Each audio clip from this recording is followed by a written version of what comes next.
Salam Sejahtera. Bersama kami hari ini ialah Cikgu Haliza Ibrahim, sempena majlis perpisahan beliau yang akan mengikuti suami ke Abu Dhabi setelah 12 tahun berkhidmat di SMK Agro.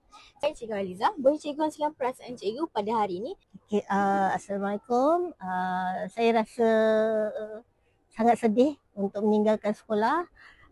Namun saya rasa bersyukur dapat mengucapkan selamat tinggal yang terakhir lah. Dan majlis perpisahan ni sangat bermakna buat saya. Terima kasih.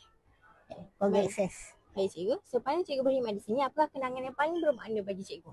Kenangan paling bermakna pada saya apabila saya mendapat rakan-rakan seperjuangan, pentadbir dan juga anak-anak didik yang baik yang sentiasa menyokong perjalanan karier saya sebagai cikgu, dan saya sangat, itulah yang saya paling kenang sekali. Okey, baiklah. Sebagai seorang guru yang penyayang, apakah nilai atau prinsip yang sentiasa Cikgu pegang dalam mendidik pelajar?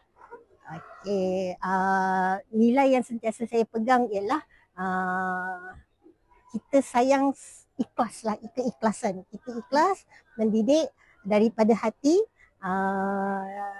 kerana Allah, bukan kerana manusia. Kerana dari situ kita akan rasa gembira, kita akan rasa sangat enjoy dengan kerja kita.